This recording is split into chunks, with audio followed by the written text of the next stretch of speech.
It's a good mismatch of like everything I like about metal. So if you don't like one song, you might like another one. If you don't like that, you might not like another one, and that's okay. I kind of like just wanted to make whatever I wanted to make, whatever kind of aligned with my interest over the years, and I think it's quite the amalgamation of my Yeah. tastes. So I mean, hey, The stream has started officially. There we go. What a pun. So one that I think that's possibly the coolest album title of the year so far. That is. I mean, how did you come up with that? That is such a cut. Is it like the topics that you touch on in each of the tracks, or? kind of. So there is a track with that title. It's actually funny that you like it because I've had like 3 or 4 people tell me it sounds like it belongs to like a tech death album, and I'm like, well, it's definitely not a tech album, but I'll take it. But no, it's just kind of the idea, just like just the buildup of apathy and just the issues of people in the world, you know. Absolutely. And just how negative things are, what could be improved on, you know. And a lot of the album does cover, because a lot of what I write about is like more like just interpersonal things, like, you know, or just personal things like mental health or just real life struggle. Like I'm not much of like a storyteller. There's a couple songs like that, of course. But naturally, it's just a lot about just like the human struggle in general and just our world, politically or not politically, you know.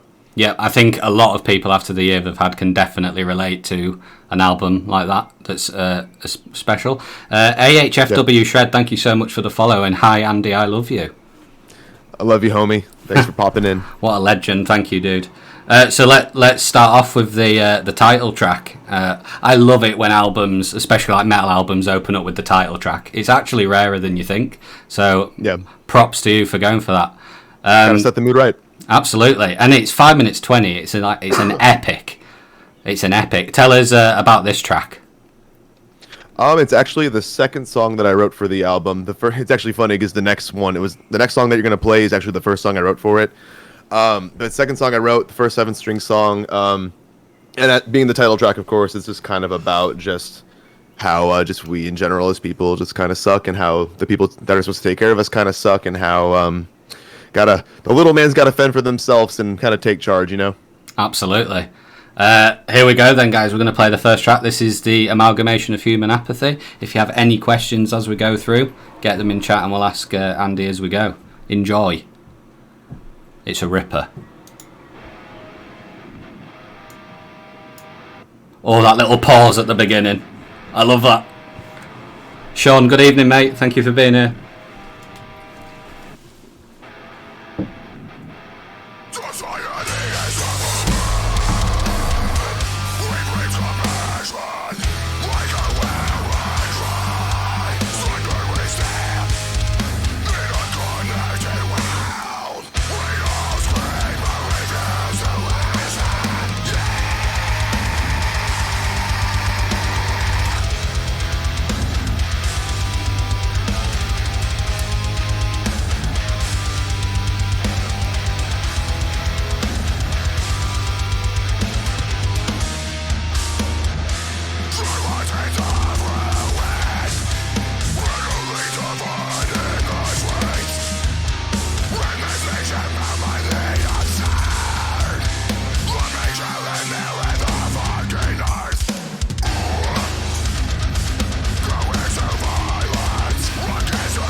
Those ghost notes.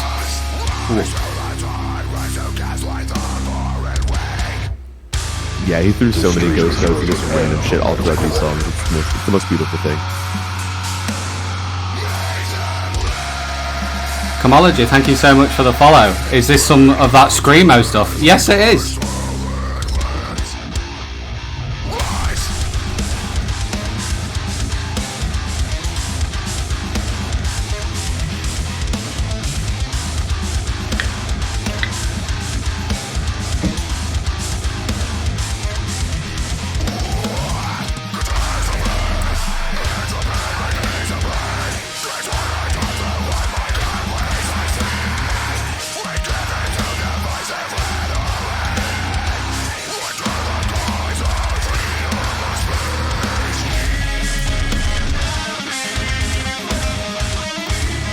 Oh, that's the good stuff.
Those drums.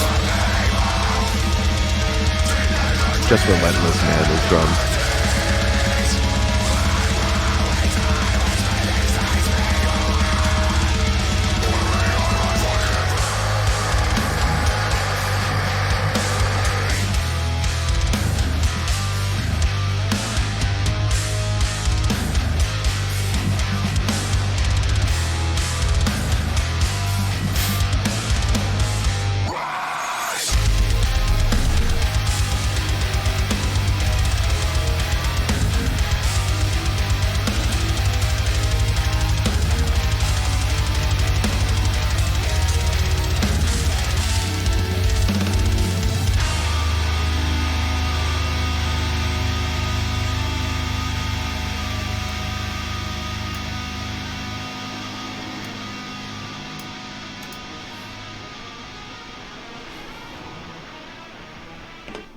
I mean, that is how you open a metal album.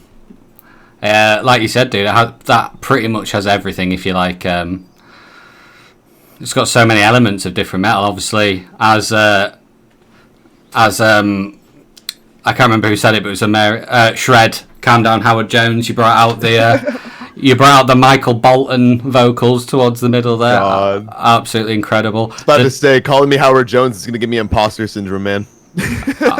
I mean, he's just the king, isn't he? For real, though. Yeah. One thing that I've been so hyped to ask about, and I honestly think it's one of the coolest song titles ever, is the next track, Main Character Complex. Tell me all the little intricacies about this track. Okay, so we'll start off with just the fun facts. It's the first Yunalesca song I wrote. At this point in time, I just thought it was going to be a demo for my Strandberg that I bought. But it just ended up being this really pissed off, just 110% aggro at all time song. And it's about people who think that everything that happens in life is because the sun revolves around them. And people who betray people and like to burn every bridge in their path. So that goes out to all y'all. We don't have anything to add. I love it. And again, like I said, we've already got Shred's favourite track. So could be mine. Yeah, this one's definitely it's definitely been the crowd favorite from the reactions I've seen, that people seem to really gravitate towards this one, which of course is funny because it's the first one I wrote. I might as well have never put out any other songs but that one, I guess. I love it. Again, I just think as a metal title track, title of a song, is just, I love this so much. And it like exactly like you've said, about people where it revolves around. They've got the main character complex. They think that Exactly. They think we're all NPCs. Yeah, we're all NPCs. This is main character complex. Keep those questions coming, or facts about Patty's vocals. I love it.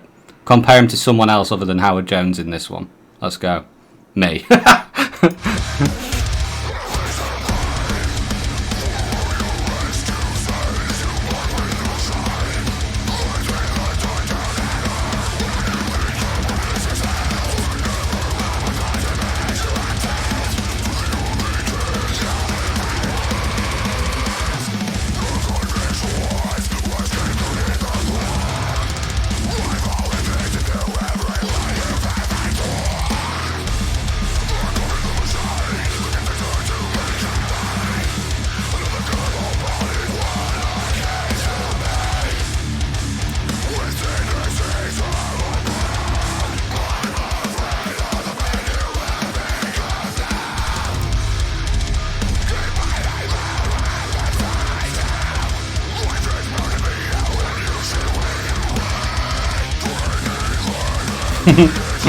Welcome to the stream, Rob and Sean. Hello, brother.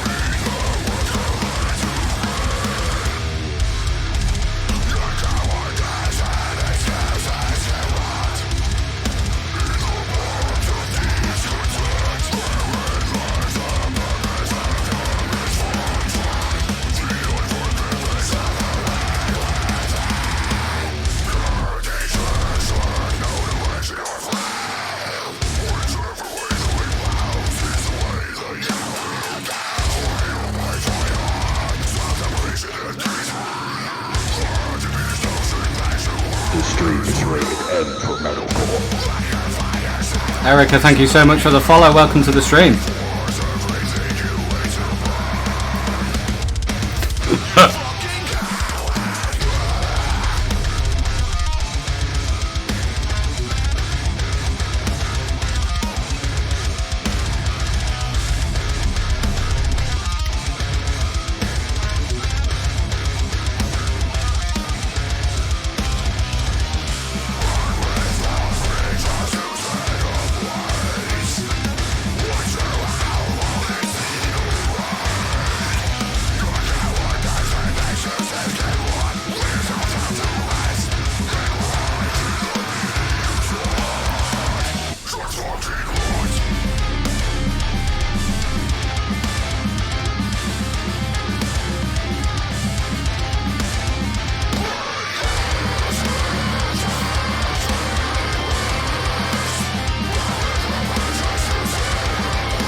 Oh Lord, here he comes. The stream is rated M for metalcore.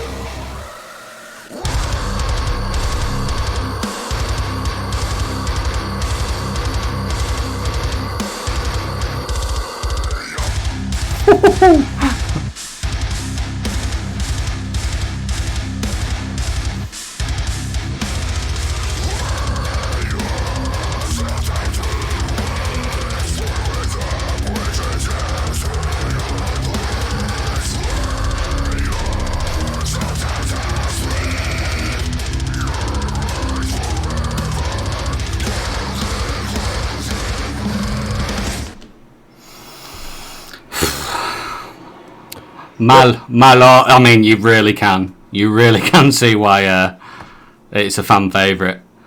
So we had some cool questions here, which you can either confirm. Firstly, Shred, thank you so much for the Prime sub, dude. That is so kind. Erica, welcome to the stream. Thank you for being here. Aidan has asked, how do you do your vocal warm-ups before tracking / shows? Well, like many, I don't think you've done a show for a while. When I did do shows, I would find the nearest quiet corner and just yell into it until I felt like it was adequate. Yell into the void. Just yell into the void in between, like during like whoever's playing before us. Like, it's like, sorry, band before us, I need a couple minutes. Go in a corner, just yell, probably look fucking crazy, whatever. But like, you got to get the pipes at least kind of warm. Regards to recording, honestly, I just kind of set the levels, and I just kind of do the same thing there. I just scream into the mic while I set my levels, making sure everything looks good. And it usually doesn't take too long to get warmed up, especially if I have like just water or something with me. It doesn't take too long to warm up. And just to answer someone's question, nothing important is on this whiteboard. All it says is Tig Bitty Boo and Suka Bliet. So it's nothing important. It's just my shit post board that we're slowly adding onto with random drawings between me and my wife. I love it. Each time Patty releases something, we'll do another deep dive and there'll be another meme drawn onto it. I absolutely love it. Yes, precisely. He Slav squats for his extreme lows. I can believe it. I absolutely can believe it. To Rob, can I have a crumb of talent, please? Well, bar Trevor, who is a drumming god, it is literally all Patty. He's just too talented. Tig Bitty Boo. Oh Lord, a shit post board. I need a shit post board in my life. I think we all do. Everyone needs a shit post board, man. You gotta get those thoughts out somewhere. You gotta like it's basically like Cthulhu. By the way, I like it. Titties. You can't see the titties, or maybe you can, but I can't see titties. But I love the fact that one of the most infamous creatures in folklore has got big titties. Love it. What can we say? Amazing. That is shit posting gold. Up next, again, you just know how to title a song, don't you? Up next is The Crimson and the Martyr. Tell me. The stream is rated M. So this one's a fun one because I actually wrote everything up until the first chorus in like 2015, which is funny because like no one really knows I've played guitar for like a decade. So whenever I say that, they're like, "What the fuck are you talking about? You don't play guitar." And I'm like, "Well, excuse you." But no, it's a fun one. It was heavily inspired by Mastodon as well. Oh yes. Like I'm one of my biggest influences is Mastodon, and they seem to have seeped in a little bit into this album. But yeah, no, this one's pissed off. The lyrics. This is one of those songs where I tried, like I mentioned earlier, I kind of like write a bit more about personal experience and stuff. But this is one of those ones that felt like it just needed some sort of story. So it's kind of like I kind of had the idea, like one of like the great old ones, like kind of like Cthulhu or something, like comes and basically someone's trying to like martyr themselves in order to like save humanity, kind of thing. So just dumb metal shit, you know? I love it. I love it. Also, Bryce, thank you so much for the sub, sir. Your band is incredible. Everybody, if you want to listen to an incredible melodic metal band, listen to Dark Side. Yeah, I absolutely love it. One thing I would like to touch on your vocals. I've always, from your vocals, kind of got like a Randy Blythe vibe. Have you? Yep. As people have, I mean, I imagine people have said that to you, but like, it is such a powerful vocal, and that's the kind of vibe I get. Yeah, no, Randy absolutely was like one of the day one inspirations. Like I would say the two day one inspirations were Randy Blythe, Lamb of God, and then Phil from Whitechapel. Yeah. And then over the years, I would also say Joe from Fit for an Autopsy definitely has kind of seeped himself into there. Yeah. At least in terms of the screaming, at least. In terms of like singing and everything else, I don't really know where it comes from. It's just what happens when I do it. So just a few lessons with Howard Jones is what gets that. If only I would die for such an experience. But hey, what a man! I feel we're going to keep talking about Howard Jones too much. This is also I going back to what you said about Mastodon. One of my all-time favorites, and I definitely got some like Crack the Sky vibes on this song. That is incredible. I thought with Fit for an Autopsy, absolutely. What a band. What a frontman as well. I think he's one of the best in the business. This is The Crimson the Martyr. You know what to do. Any questions, get them in chat. Enjoy. Woo!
The stream is rated N for metalcore.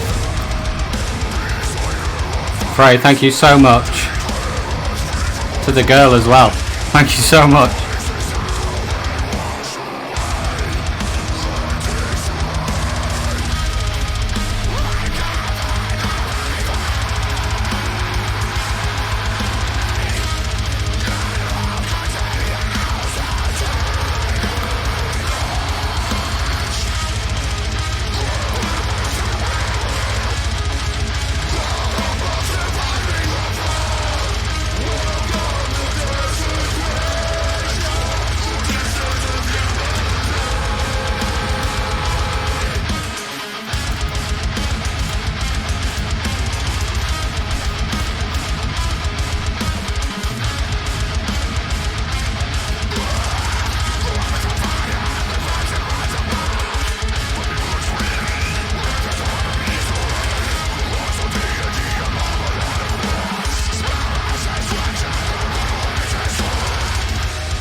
Again, this album's one of those albums where you're like, oh yeah, this is my favourite, and then the next track happens, you're like, might be that one. We've got some great questions coming in from Rob, who is the frontman of a band you will probably love, Patty, called Deference from the UK. He's asked, what is your advice for jotting lyrical content? So when I write it, it's honestly pretty random and sporadic. Like sometimes I'm just out and about, and like my brain just goes somewhere random and like comes up with like a genius line that kind of just sets off like the rest of the ideas. But sometimes, and usually most of the time, if I do experiment with writing down and trying to sit down and actually write the lyrics, usually the phrasing and like the melodies will come first, and usually it's all gibberish. Like I'll just be literally making noises, and then every once in a while I'll use an actual word of English, and sometimes that inspires it, or sometimes I literally just write out things and then fill in the blanks. And honestly, just kind of very dependent on, I think, the style of the song. I couldn't really break down how personally, but it's one of those things where I just tried different approaches depending just how it comes. Some things just come super naturally where it just all kind of flows out, and then otherwise sometimes it's just piecemealing. There's unfortunately no real surefire way of doing it, but that's really all I got in that regard. Awesome. He's also got another question. How do you deal with vocal placement? Do you go with what feels natural, or is it a trial and error type of deal? Which is a great question. Absolutely. Yeah, it's usually I definitely go with the most natural thing naturally, of course. But sometimes it really is like a game where it's just like I'll have an idea and then it just like doesn't work, and I'll have another idea and it doesn't work, and it's just like sometimes it's just literally trying to go in and just a syllable or two is just throwing it off. You just don't really realize it until you just piece it together in that perfect way. I think I've said this before to someone else, but it's kind of like trying to solve a puzzle backwards. It's like you don't really know what the puzzle's going to look like, but it's like slowly just shifting the pieces around until you kind of finally have that eureka moment where it's like, okay, this makes sense. So yeah, sometimes it is. Sometimes it's really 50-50 with me. Like honestly, I have no surefire way of doing anything. It's always different. But yeah, man, it's that's how it goes. Amazing. Fantastic questions, amazing answers. Definitely. Writing decent music is hard. I mean, I haven't written music for a long time, but I absolutely agreed. Yeah, it's real tough, man. Especially when you're your biggest worst critic. You know, like you're Oh. like some people don't even let songs get out the gate because they'll just get so hard on themselves. I suppose that's kind of like a good question to go on to. So, being that Yunalesca is very much your baby, how hard was it for like to say you've written an idea or you've written a lyric or come up with a riff and you thought, yeah, this is definitely going on the album? How many kind of went from the chopping block and then got taken off to go back, or was it all kind of like natural? And So to be honest, nothing really went to the chopping block more so than I got set aside for later. Yeah. Like I definitely have like a folder of ideas where it's just like these are cool, but I don't know what to do with them yet. But most of what I've written, like in terms of like the album, like the whole album was written, and I didn't dislike any of it. I felt like it was all kind of doing its service, especially with I think the best way to kind of sum up Yunalesca, honestly, is just calling it musical masturbation, the project, to be really frank with you. I love that. So that's kind of the thing. That's why there's not really any songs or any limitations on what I'm really doing with any of it. So there hasn't really been anything where I'm just like, yeah, this isn't really up to stuff. Unless the idea just wasn't good. Because sometimes I'll record something one night, check it like the next afternoon, and I'm just like, this isn't a vibe. Like, I don't know. But more often than not, I kind of just go with things and just see them to fruition. you can really tell, especially as you go through this album. Let's talk about, again, you've done it again. It sounds like a Dark Souls DLC, Chasing Phantoms. Let's go. Tell me. So yeah, this one, I feel like this one's kind of like the black sheep of the album in the sense that it's definitely the most not metal, but still pretty metal. I think in a way it's more akin to like earlier 2000s metalcore. Someone told me that the chorus is kind of pop punky. I don't know. Lyrically, it's another one that I was trying to kind of instill a story into. The whole idea is that like someone lost someone they loved and they couldn't really let go of the thought, and they thought they saw them like in their dreams or like above their bed, like some sort of like apparition that was like haunting them. And basically it was just them trying to grow out of their delusion and realize that they were delusional and they needed to let go. Amazing. I absolutely love it. This is Chasing Phantoms. Keep those questions coming.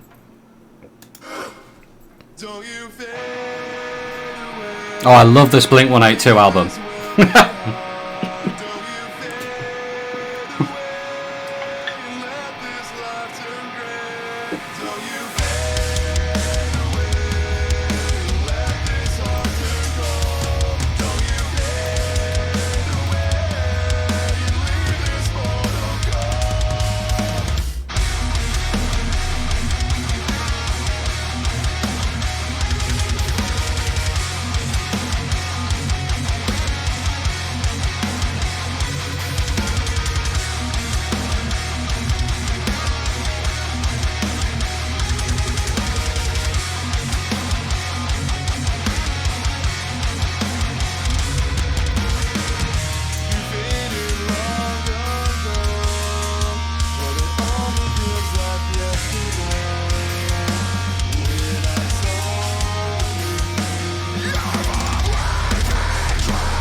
Yep. Really into it.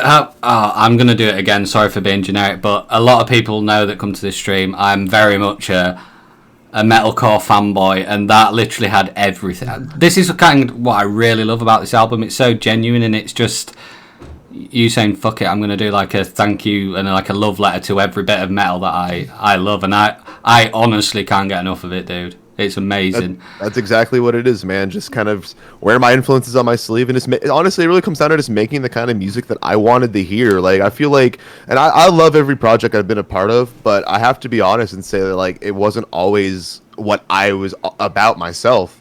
And I think you can probably see that just comparing like this to old stuff that I've done, that it is kind of just a whole different light of myself. So, I think it's a good way to finally, get out and appreciate those things that, got me into the music that I'm in today, Absolutely. Yeah, I absolutely love it. I also think that Trevor is going to take over Matt Halpern for the amount of ghost notes on an album that I've ever heard. No doubt. He is a machine. A machine, but it had everything, and certainly, obviously, I know the community here very well that watch the streams, and that it blew up that track. That is everything I know that everybody loves. But yeah, like I said, I just think it's so cool that it's just that's what I think every like artist should do: make the music that you want to listen to and that you love. And I love it, absolutely love it. Up next, track 5 from Halfway Down. So yeah, this one is the ass beater of the album, I would say, in my opinion. A fun fact about it, the title and a portion of the lyrics are a nod to BoJack Horseman. What a show. No spoilers, but there's an episode with that name, and it's just kind of about just depression and anxiety and stuff. Just kind of the feelings that are encompassed in your own mind and such, and just the idea of just letting go and just saying fuck it, and just edgy metal shit. Hell yeah, brother. Hell yeah, brother. I love Shred's comment, the last song, what happens when you hang out with Logan Adams too much. I mean, everybody in chat in the stream knows Logan and what an absolute boy he is, so we will talk about that fella and get to it. But just quickly, BoJack Horseman is a modern masterpiece. It really is. People sleep on it. People are like, "Oh, the animal thing's kind of silly," and it's like, nah, no, that shit pulls on your heartstrings. Like, genuinely, that show makes you cry. Like, that makes you find yourself. So incredible. It does. All Bojack and Yunalesca questions in the chat. This is from Halfway Down.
Oh, just like that. Fire from the Fallout is up next, which the really cool thing is that it's getting to the tracks that a lot of the crew that watch the streams are aware because they were on the episodes, which the singles, which I love. Fire from the Fallout. Let's go. Tell me about it. That was the very last song I wrote for the album, actually. Definitely one of my favorite ones to play on guitar. I was definitely inspired by like A Voice Within by Intervals, that album with Mike Semeski. If you're familiar with that, it was very heavily inspired by that and like Nouvelle Amaya. The song itself lyrically is definitely about like just portraying someone that means a lot to you and then trying to like find your way back home, you know? That's the summarization of it basically. Is just, you know, just figuring out, like fucking up and figuring some shit out. Soul searching. Absolutely. Camology, song title idea, Water from Skyrim, question mark. Fantastic. It's already done. There's a new single coming out tomorrow. Una 2, that is what's going to be on. Amazing. But yeah, just going quickly back to From Halfway Down, that is I don't want to say because it's some of it's so technically. That could also be Trevor's most like ridiculous performance. Like you said, it's the ass slapper, Oh, yeah. but what a song! I think it's the way I place it in the album is right in between like right after the softest song on the album. So it's Yeah. just like that perfect contrast, just kind of throws you off too. I love it. Perfect. Absolutely. Yeah, 5 from the Fallout. You know, keep the questions coming. Jeez, Andy's so impressive on that vocal range. I mean, he knows what I think of him. He's just a bit of a god, isn't he? This is 5 from the Fallout. Woo!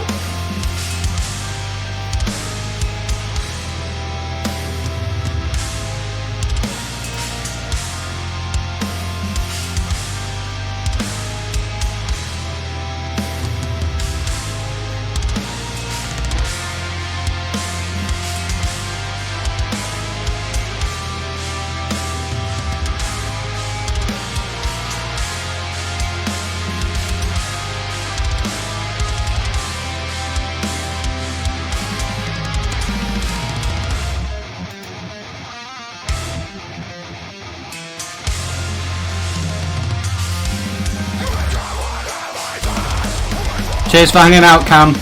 Have a good day. Thank you very much.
love the little fletch from Trevor at the end. Amazing. A little fill at the end really fills it out, doesn't it? That's what we're here for. Yeah, I know I know I tell you all the time, dude, but honestly, this album really does blow me away. It is so good. I appreciate it. Thank you so much, man. A lot of people are viewers that I know very well in here. It basically it hits everything that you want in like your metal. I guess it comes down to the kind of metal you like, because obviously this is like we said, the love letter to the metal you enjoy. But it really does for me have everything, which is really cool to come on to Fireflies next, and the first guest of the album, Rusty Holloway. So, yeah, let's go. Tell me. Yeah, so this one, obviously, Rusty Holloway's on. I was actually in a band with him from 2013 to 2015 called Design of Destiny, like way back in the day. We don't even have our music on Spotify because it was just so before that time, you know? But no, yeah, this song is also the only Final Fantasy related song on the entire album. Just like the name of the project is a Final Fantasy X character, this is a Final Fantasy X related song. Yeah, it's basically about a portion of the story there. And I think out of all of them, I would say this is the most Journey like song, not Journey like the band, but like from start to finish. Like I was about to say, does it start with a piano? About a small town girl living in a lonely world? No, sorry. How'd you know? You spoiled it for chat. Sorry, everyone. Oh, we've got a great question, actually, from Cadence. Yep. When you're writing your instrumentals, where do you start usually? Because damn, this variety on this album is mad. Great question. Yeah, so most of the time, I would say like 90% of the time, like all my songs start from jam sessions. Like I'm already like, let's say I'm like practicing playing through songs I've already written, right? So a lot of it for me is just like, I'll just kind of fuck off for a second and start noodling, and then like a noodle will turn into a little riff, and I'll just kind of record it. And the thing is, like, I don't record riffs or ideas with the intention of what they're gonna be. I just kind of will them into existence in like the DAW, so I can like kind of play along with it. And then I kind of just put it somewhere in the middle, like not at the start, not at the finish, and just kind of piecemeal around it until it's compositionally sound, if that makes sense. So basically, I just write parts, and eventually I have to like kind of discover what their purpose is and then work around them. So like for example, like Fireflies, for example, like the main riff's what I started with, but the main riff doesn't start the song, if that makes sense. So it's like, all right, cool, if this is my main riff, where does the purpose serve? And then what does it need to, you know, fulfill itself as a song? And that's kind of more or less how I go about it for every single song. Usually it's just a matter of finding out where it belongs, and then just kind of unraveling it as I go. Absolutely. Amazing. Fire from the Fallout. Keep the questions coming, guys. Enjoy. Firefly, sorry. Brain fart.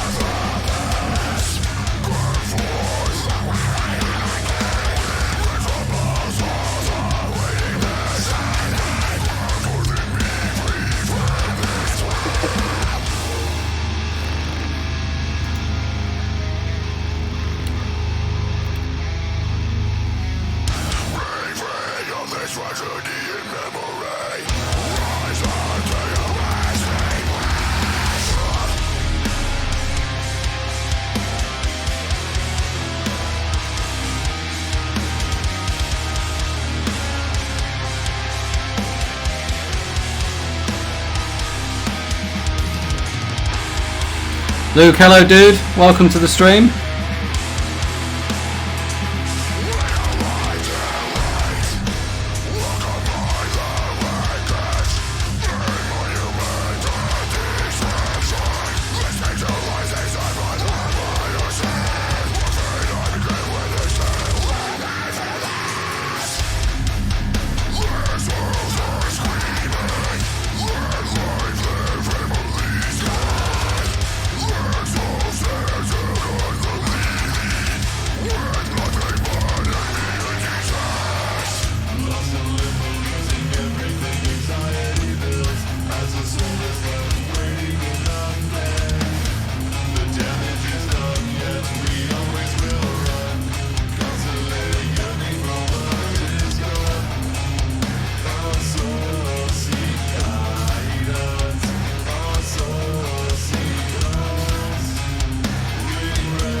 Yeah, Rusty shreds, man.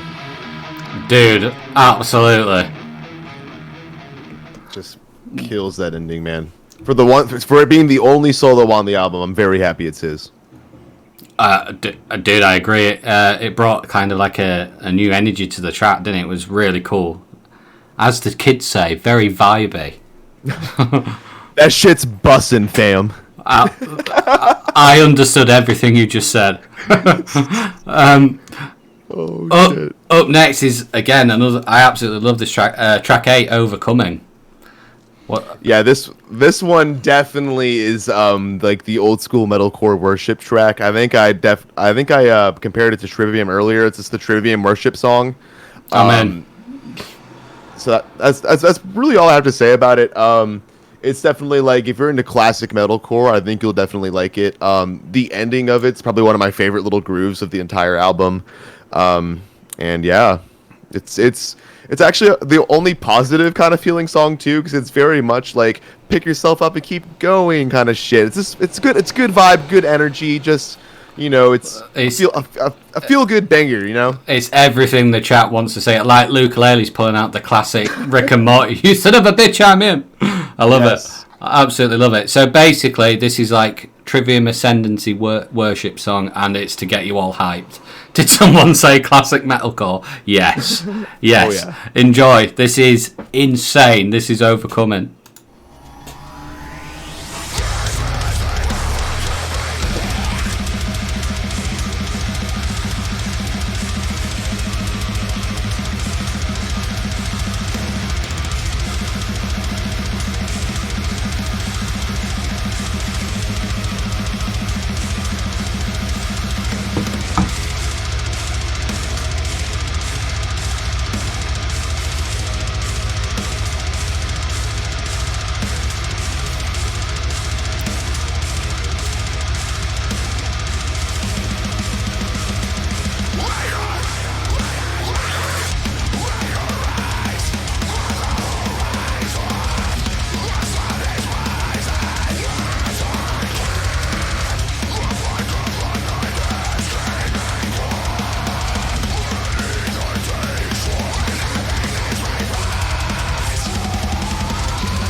Featuring Matt Heafy. I love this song.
stop.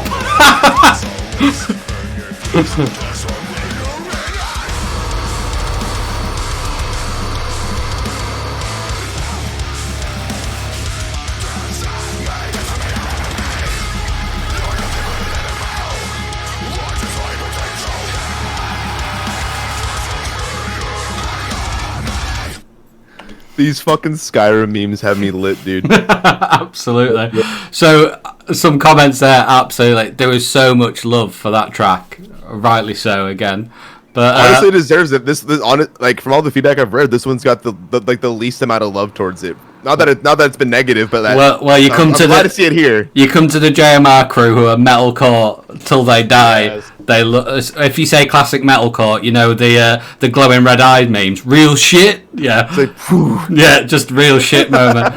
Some amazing questions. I have a question. Yeah. First of all, how dare you? Dude, that had me fucking rolling, man. Secondly, I have a question. Who gave you the right? Agreed. Cause that track. Oh, Yeah, like I said, man, it's high energy. It's a lot of fun. A lot of good little riffs in there.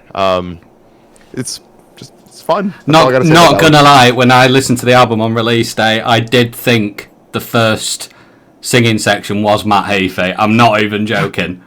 Oh man, I mean, I definitely like the way he like. It's like his enunciates it. yeah. I was gonna say it's his pronunciation. Absolutely, isn't it? Yeah, that chorus was 1000% inspired by Trivium. You could not tell. Yes, absolutely. So again, another amazing title of a song, "In Surveillance We Trust," and I think we can all guess where you were going with this. Yeah, no, it's definitely about like kind of like the shit that 1984 predicted back in the day. It's definitely about like just the idea that we've kind of lost our, well, not, I guess, depending how you want to look at it. I don't want to get too political on the stream, but it's just one of those things where it's like today, like how much privacy do we really have? Almost everything that we say is probably getting picked up by one of these. It's just one of those things where it's just like, it kind of implies the idea of like what if thought crime becomes a thing. That's kind of a thing it touches on a little bit. Just kind of like the idea that maybe we aren't as free as we think, especially like here in America. It's like, sure, there's some things we have here in America that are great, but like, let's be a little honest, fellas. What's going on here, Dude, I would say America is bad. I think we both live in two countries which are the worst culprits. True. So yeah, absolutely. The government reads my messages every day and wonders how I get dressed in the morning. I love it. I have a question. What race did you play as in Skyrim? I love it. All these Skyrim memes that have blown up. Amazing. I'm gonna scare everyone out of your chat real quick, and I'm gonna let you know that I've actually never played Skyrim. That is absolutely fine. If you only know Skyrim because of the memes, I'm down. I did play Oblivion back in the day, but I know that's a little bit different. Yeah, I mean, same timeline. Robert, chill out, mate. This is In Surveillance We Trust. Get the questions flowing, but nothing about races within Skyrim because we're not answering those. Enjoy. What a riff.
Stop! You have committed crimes against Skyrim. And sorry. God damn, not again. Oh, dude. Honestly, that is what the kids call a real leg slapper. Hell yeah. Amazing. We got some cool questions. Tuning wise, what made you go low? Was it to match note wise with the vocals, or because it made you do the stand face? Probably a bit of both, I would say. Fun fact, I can actually kind of tell you why. There's nothing really like specific to it other than so for the 6-string songs I'm in drop C, so that's like the typical metalcore tuning, at least I would say. And then for the 7-string stuff, like that song you just heard that you asked the question on, I chose drop G sharp because it's periphery tuning, and they make it sound like it fucking slaps, and I fucking just like how that low note, like that particular one that was bounce, like the way that note sounds, and that just sounds mint, man. I agree. Again, I love it. How many like bands that you've kind of like done? So many like took so much inspiration from this album. Really does show. I love it so much. So final track on the album, Polarity. It's obviously the longest one, and it also is home to the absolute boy that is Logan Adams. Man, I was so happy to have him on here. Let me just tell you a story real quick before I can get into the details of the song. Go for it. Whatever you want to say. Yeah. So. When the Catharsis came out, their album in, I guess it was 2015, right? Oh, I love that album so much. All right, so listen, I was the biggest fucking simp for that album. I was the kind of annoying motherfucker on Facebook who blew it up and was just like, dude, like I'm so inspired with this album, blah blah blah. And he kind of cool guyed me for the longest time, but I finally broke him like 2 years ago, and like the end of 2018, and he finally decided to be my homie, and ever since, like we chat all the time. So having him on the album, having him anchor the album, especially like being like the very end of the song, was really cool, especially now that we're such good friends. Regarding the song itself, this one is probably the most obvious Lamb of God influence on the entire album. The second half kind of takes its own life, but I kind of think it fits with the title a lot, considering the lyrics are, this is probably the most politically driven song. In fact, if you pull up the lyrics, and if you want to look at the lyrics while you listen to this, it's on Bandcamp.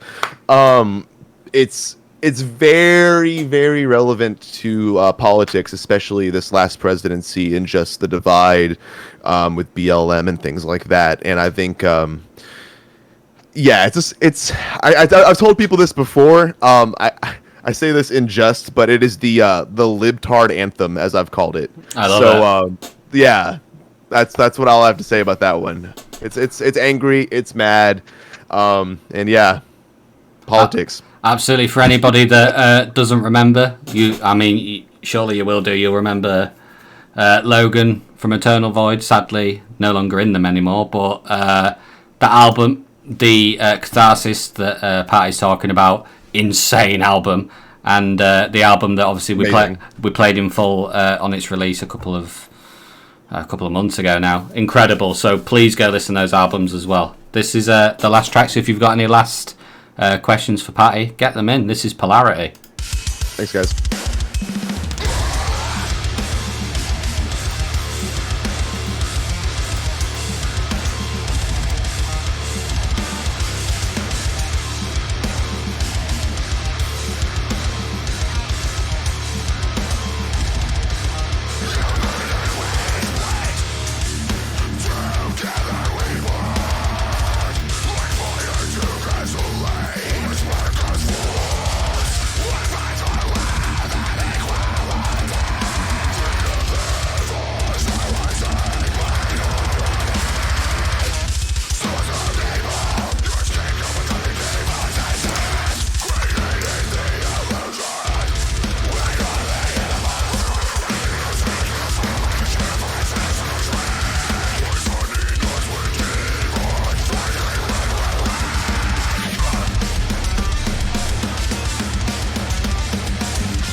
What a voice.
Yay.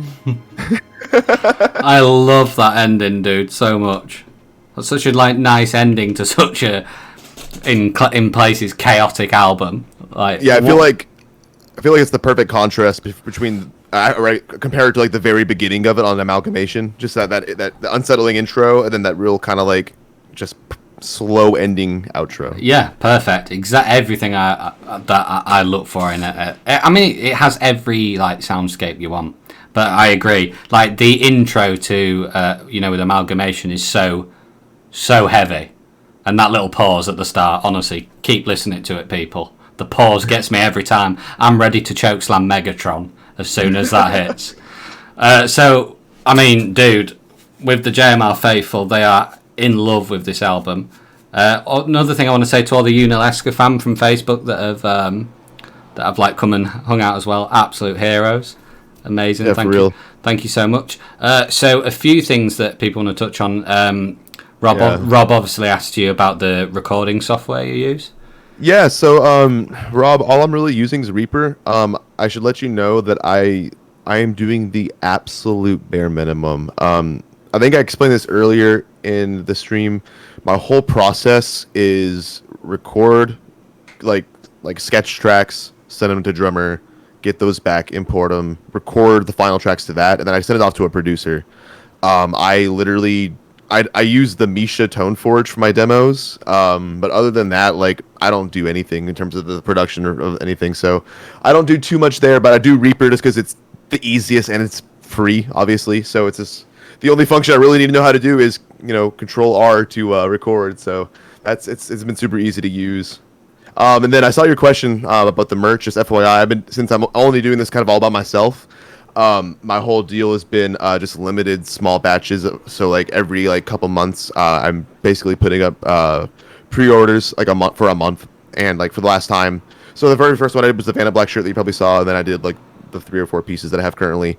I have CDs at the moment. There's 50 left out of a limited batch of 100. I do not plan on printing them again. So if you'd like to get a CD, that'd be sick. If not, no big deal. And I'll kind of let you in on a secret. There will be more merch probably in August or September.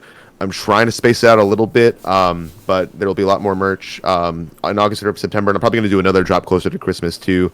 All of this, I'm hoping, just kind of perpetuates the project itself, because I invested way more than I'd like to admit in the beginning, and I'm kind of using the merch as means to just make sure that this is funneled and funded, and I don't really have to worry about coming out of pocket anymore, so I can keep producing content, get it produced, get the imagery, everything, so it can be a aesthetically pleasing and good sounding release. Just gotta do this in my free time. I obviously work a full-time job and stuff, so this is just what I do for fun. And if anyone wants to support it, you can help perpetuate it just by grabbing whatever you can.